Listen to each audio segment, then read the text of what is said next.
안녕하세요. 저는 올해 38살, 이혼한 지 1년 반 정도 된 김지은입니다. 오늘은 제가 겪었던, 아니 정확히는 지금도 진행 중인 이야기를 들려드리려고 합니다.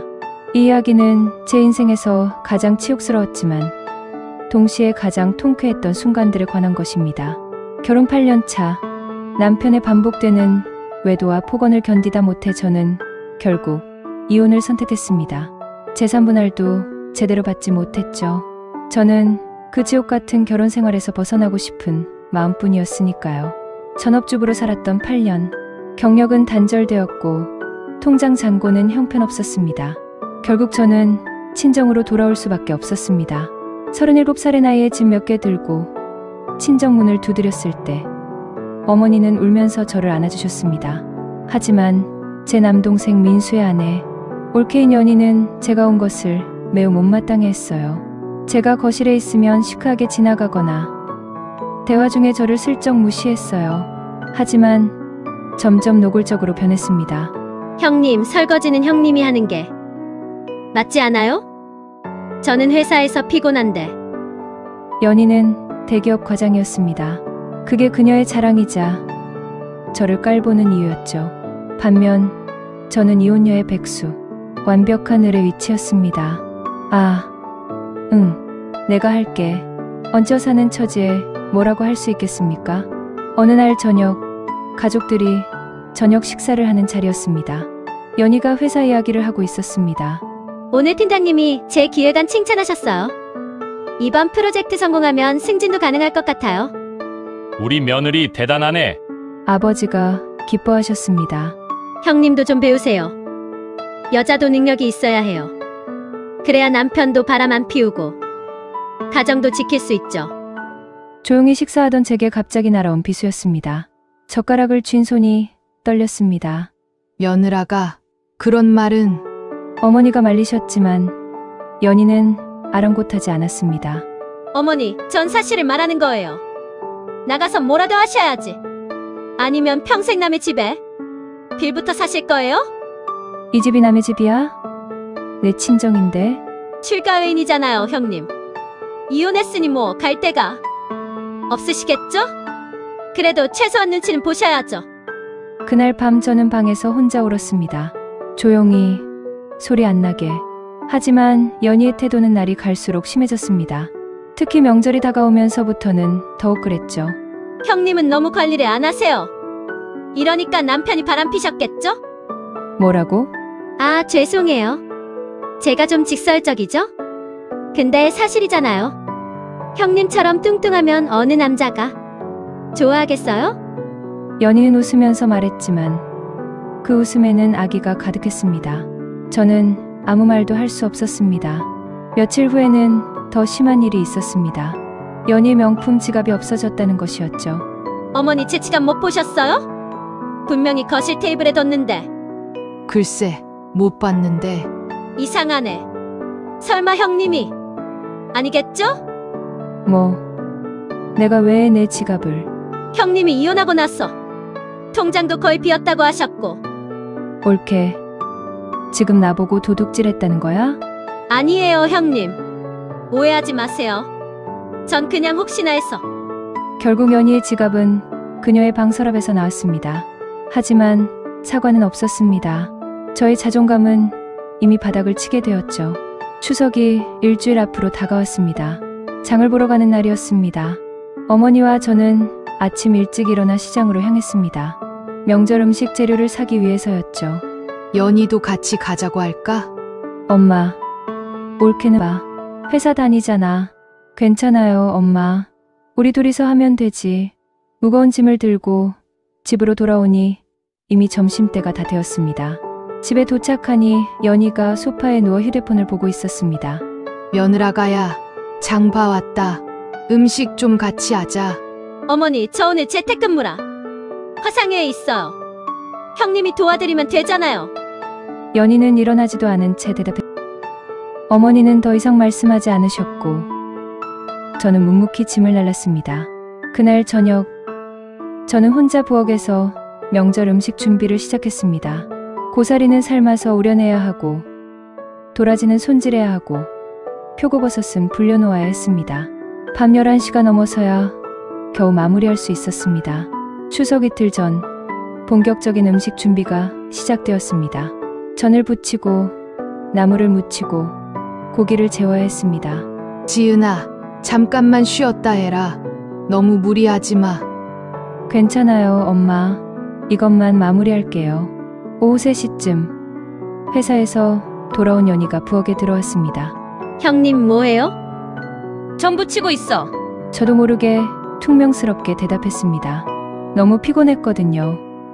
에휴, 전 부치는 것도 제대로 못해요? 기름이 너무 많이 보이는데. 뭐, 아니 그냥요. 맛있게 하셔야 할 텐데. 조금만 더 신경 쓰면 좋잖아요. 형님, 전 다 형님 위해서 말한 것뿐이에요. 요리도 못하고 재혼이라도 하실 수 있으시겠어요? 연희는 냉장고에서 음료수를 꺼내 마시고는 나가버렸습니다.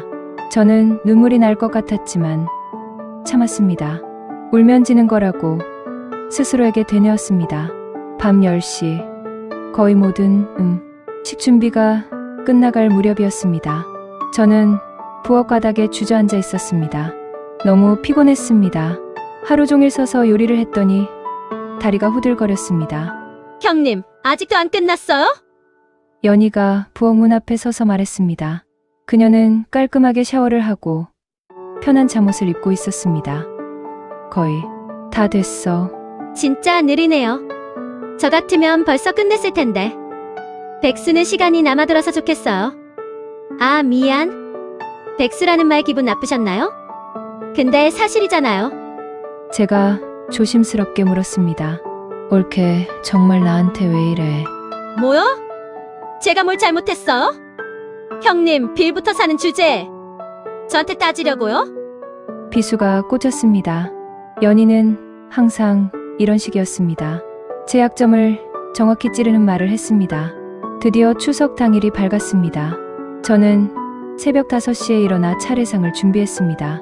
음식을 그릇에 담고 상을 차리고 과일을 깎았습니다. 어머니도 일찍 일어나셔서 도와주셨지만 대부분은 제가 했습니다. 아버지와 동생 민수는 8시쯤 일어났습니다. 연희는 9시가 되어서야 일어났습니다. 어머, 벌써 다 준비하셨네요? 연희는 여유롭게 나타나 차례상을 둘러보며 말했습니다. 그녀는 화장을 하고 예쁜 한복을 입고 있었습니다. 네일아트도 새로 받았는지 반짝거렸습니다. 형님은 한복 안 입으세요? 아, 맞다. 살이 쪄서 안 맞으시는구나. 저는 대답하지 않았습니다. 아침부터 음식 준비하느라 입지 못한 것뿐이었습니다. 며느라가 과일 좀 더 깎아오거라. 어머니, 저 한복 입었는데요? 옷에 물 튀면 어떡해요? 형님이 하세요. 저는 다시 부엌으로 들어가 과일을 깎았습니다. 차례를 지내는 동안 저는 계속 부엌을 오가며 음식을 데우고 그릇을 준비했습니다. 연희는 상 앞에 단정하게 앉아 절만 했습니다. 마치 완벽한 며느리처럼 보였죠. 친척들이 오기 시작했습니다. 큰아버지 댁, 작은아버지 댁, 고모 댁, 우르르 몰려왔습니다. 오, 우리 며느리 올해도 예쁘네. 큰어머니가 연희를 반기며 말씀하셨습니다. 큰어머니, 어서 오세요. 연희는 밝게 웃으며 친척들 앞에서는 항상 이랬습니다. 완벽하게 연기했죠. 제가 부엌에서 음식을 나르는 동안 연희는 거실에서 친척들과 이야기를 나누고 있었습니다. 지은아, 음식 좀 더 내와라. 아버지가 부르셨습니다. 저는 쉴 새 없이 부엌과 거실을 오갔습니다. 점심을 먹는 동안에도 저는 제대로 앉지 못하고 정신없이 움직였습니다. 지은이는 참 부지런하네. 큰아버지가 말씀하셨습니다. 연희가 재빨리 끼어들었습니다. 그럼요, 큰아버지. 형님은 시간이 많으시니까요. 저희처럼 일하는 사람은 이렇게 못하죠? 은근히 제가 백수라는 걸 강조하는 말투였습니다. 친척들이 고개를 끄덕였습니다. 저는 부엌으로 들어가며 눈물을 참았습니다. 식사 중간에 고모가 물으셨습니다. 지은아, 재취업은 생각 안 해? 대답하기도 전에 연희가 먼저 말했습니다. 고모님, 요즘 30 후반에 경력 단절된 사람 뽑아주는 데가 어디 있어요? 쉽지 않죠? 아, 그렇구나. 네. 그래서 형님이 집안일이라도 열심히 하시는 거예요. 출가 외인이 이혼하고 친정에 얹혀 사는 것도 쉽지 않으시잖아요. 그 말에 분위기가 싸해졌습니다. 식사가 끝나고 먹은 그릇이 산더미처럼 쌓여 있었습니다. 저는 한숨을 쉬며 고무장갑을 끼웠습니다. 형님, 수고하신 김에 설거지까지 잘 부탁드려요. 연희가 부엌 문 앞에 서서 말했습니다. 이 많은 설거지를 나 혼자 하라고. 좀 도와줄 수 없어? 저는 큰어머니랑 이야기 중이라서요. 어차피 형님은 시간 많잖아요. 아, 그리고 형님? 아까 보니까 손톱대가 너무 꼈던데요. 그러니까 남편이 싫어했겠죠? 최소한 위생관리는 하셔야죠. 음식 만드는 사람이. 손톱을 보니 정말 거칠어져 있었습니다. 온종일 설거지하고 요리하느라 손이 망가진 것이었습니다. 저는 그 자리에 멍하니 서 있었습니다. 분노가 끓어올랐지만 꾹 눌러 참았습니다. 제가 설거지를 하는 동안 거실에서는 웃음소리가 들렸습니다. 형님이 집안일은 잘하세요. 다른 할 일도 없으시고. 계속해서 저를 백수로, 무능력자로 만드는 말들이었습니다. 이혼한 지 몇 달 되지도 않았고 몸과 마음이 지쳐서 취업할 엄두도 못 내고 있었는데 말이죠. 저녁 무렵 친척들이 하나둘 돌아갔습니다. 집안은 엉망이었습니다. 거실은 어지러져 있었고 부엌은 여전히 정리할 것들이 산더미였습니다. 휴, 명절은 정말 힘들어. 연희가 소파에 누우며 말했습니다. 뭐가 힘들어? 올케는 손가락 하나 안 까딱했잖아. 저도 모르게 튀어나온 말이었습니다. 참고 참았던 것이 한계에 다다랐던 거죠. 연희가 벌떡 일어났습니다. 저는 종일 시댁 어른들 접대했잖아요. 그건 안 피곤한 줄 아세요? 그럼 나는 피곤하지 않을 것 같아? 목소리가 커졌습니다. 동생 민수가 황급히 다가왔습니다. 누나, 왜 그래? 진정해. 누나도 이해 좀 해. 연희는 직장 다니잖아.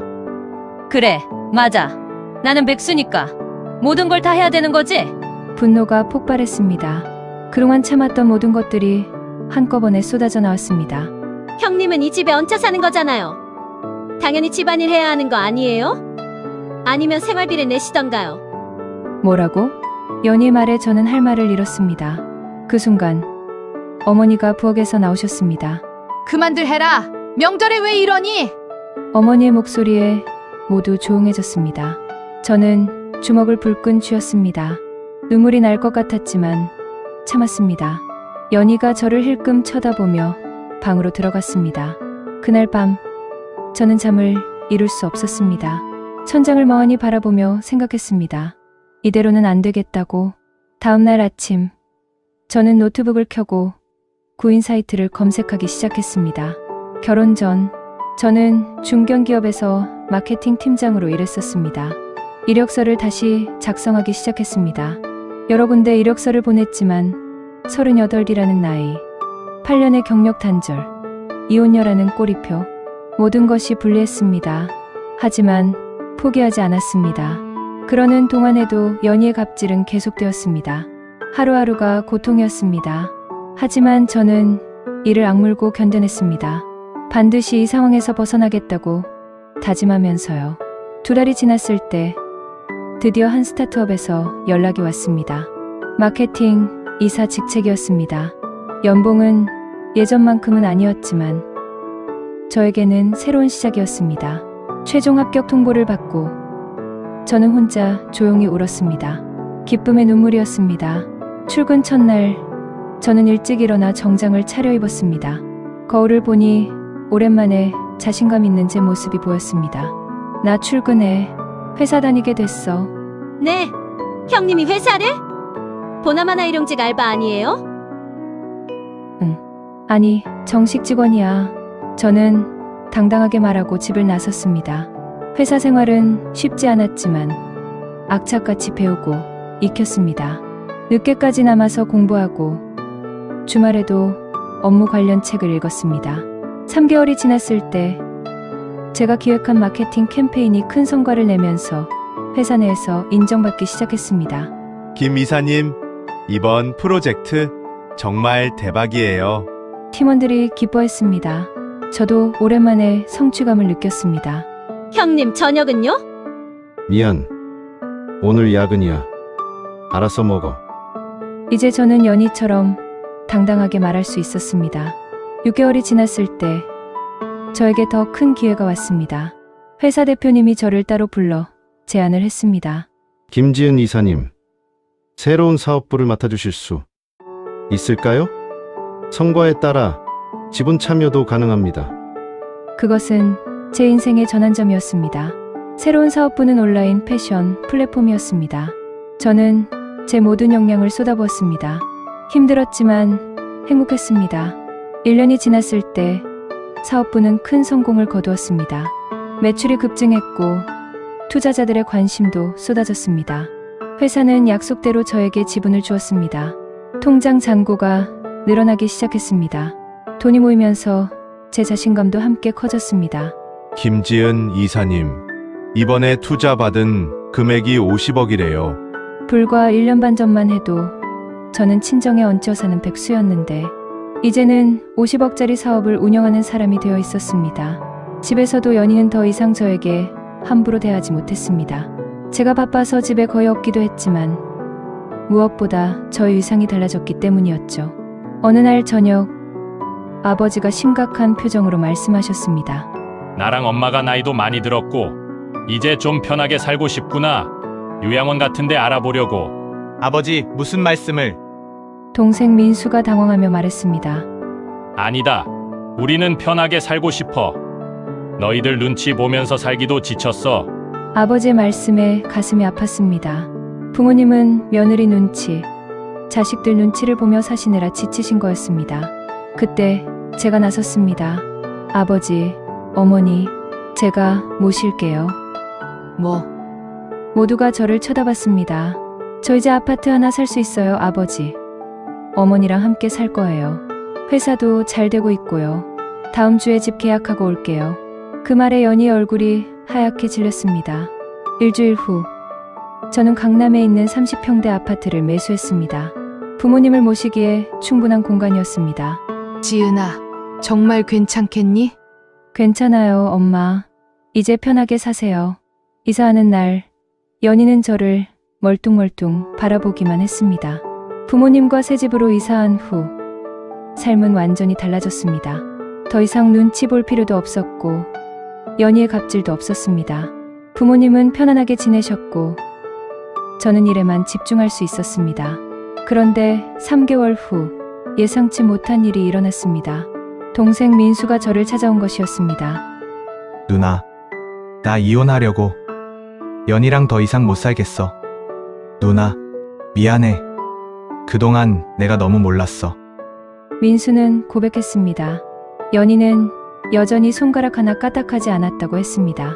내가 출근하기 전에 청소, 빨래, 설거지 다 해야 해. 저녁도 내가 해야 하고 주말에도 쉴 수가 없어. 그래서 이혼을 결심한 거야?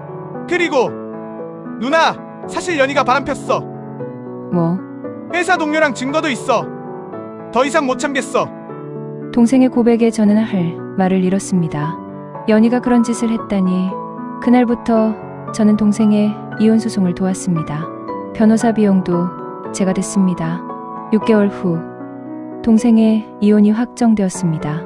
연희의 외도가 인정되면서 유리한 조건으로 이혼할 수 있었습니다. 이혼 후 민수는 저와 함께 살게 되었습니다. 민수야, 너 마케팅 쪽에 관심 있다고 했었지? 응, 원래 하고 싶었는데 연희가 안정적인 직장 다니라고 해서 못했어. 그럼 우리 회사로 올래? 같이 일하자. 그렇게 민수는 제 회사에 합류했습니다. 1년이 지났을 때 우리 사업부는 독립법인이 되었습니다. 저는 대표가 되었고 민수는 이사가 되었습니다. 회사는 계속 성장했고 매출은 기하급수적으로 늘었습니다. 누나, 우리 정말 성공한 것 같아. 응? 우리가 해냈어? 어느 날 우연히 연희를 마주쳤습니다. 대형 백화점에서였죠. 연희는 예전과 달리 초라해 보였습니다. 화장기 없는 얼굴, 구겨진 옷차림. 형님, 나한테 형님이라고 부르지 마. 이제 우리 남이지, 연희 씨. 저는 차갑게 말했습니다. 연희는 이혼 후 외도 사실이 알려지면서 회사에서도 잘렸다는 사실을 저는 이미 알고 있었죠. 그때 제가 너무 심했어요. 죄송해요, 형님. 이제 와서 사과해봤자 뭐 달라지는 거 있어? 제 차갑게 변한 목소리에 연희는 고개를 숙였습니다. 그래도 저 다시 민수 씨와 잘해보고 싶어요. 도와주세요, 형님. 뭐라고? 바람나서 이혼당한 주제에 다시 내 동생과 살고 싶다고? 연희 씨, 이혼한 여자가 백수 생활이야? 능력이라도 키워. 친정의 빌부터 살기 싫으면. 형님 말씀이 좀. 왜 연희 씨가 나에게 입버릇처럼 하던 말인데 다 뿌린 대로 걷는 거야. 저는 돌아서서 걸어 나왔습니다. 저는 제가 이루고 싶었던 것들을 하나씩 이뤄가고 있습니다. 회사는 계속 성장하고 있고 최근에는 해외 진출도 준비 중입니다. 그리고 6개월 전 동생 민수에게 정말 좋은 일이 생겼습니다. 새로운 사람을 만난 거죠. 누나, 나 결혼하고 싶은 여자가 있어. 민수가 어느 날 조심스럽게 말했습니다. 정말 좋은 사람이야. 누나가 꼭 만나봐줬으면 좋겠어. 그렇게 만난 수진 씨는 정말 따뜻하고 착한 사람이었습니다. 초등학교 교사로 일하고 있었고 밝고 긍정적인 성격의 소유자였죠. 무엇보다 민수를 진심으로 아끼는 게 눈에 보였습니다. 정말 잘 됐다. 축하해, 민수야. 수진 씨는 저에게도 언니처럼 따랐습니다. 무엇보다 민수를 대하는 태도가 진심 어린 사랑이 느껴졌습니다. 민수야, 누나가 결혼 자금 지원해줄게. 누나가 집도 사줄게. 강남에 괜찮은 아파트 하나 있더라. 30평대. 누나, 그건 너무 큰데. 넌 내 동생이잖아. 당연한 거야. 그리고 결혼식 비용이랑 신혼여행도 유럽으로 한 달 정도 다녀와. 결혼식은 정말 아름다웠습니다. 민수와 수진 씨는 정말 행복해 보였습니다. 세올케 수진 씨가 제 손을 꼭 잡았습니다. 언니, 정말 감사해요. 수진아, 내가 고마워. 민수 잘 부탁해. 그 후 지인에게서 연희가 민수의 재혼 소식을 듣고 한바탕 난리가 났다는 얘기를 들었습니다. SNS를 통해 결혼식 사진들을 봤다고 했습니다. 연희가 엄청 충격받았대. 내가 민수한테 집도 사주고 결혼 자금도 다 됐다는 거 알고는 완전히 넋이 나갔다던데. 그리고 한 달 전 우연히 또 연희를 마주쳤습니다. 이번에는 민수와 수진이 함께 있을 때였습니다. 우리는 백화점에서 쇼핑을 하고 있었죠. 민수 씨. 연희가 멀리서 민수를 보고는 얼어붙었습니다. 민수는 수진의 손을 꼭 잡고 행복하게 웃고 있었습니다. 명품 쇼핑백을 여러 개 들고 있었죠. 민수야, 수진이 옷 떠보자. 저기 괜찮은 거 있네. 형님, 저 벌써 이렇게 많이 샀는데요? 괜찮아. 우리 올케? 예쁘게 해주고 싶어서 그래. 우리는 연희 옆을 그냥 지나쳤습니다. 인생은 정말 알 수 없는 것 같습니다. 누가 승자고 누가 패자인지 끝까지 봐야 하는 거죠. 여러분도 기억하세요. 누군가 당신을 무시하고 깔봐도 포기하지 마세요. 그저 묵묵히 당신의 길을 가세요. 언젠가는 그들이 당신을 올려다보게 될 날이 올 테니까요.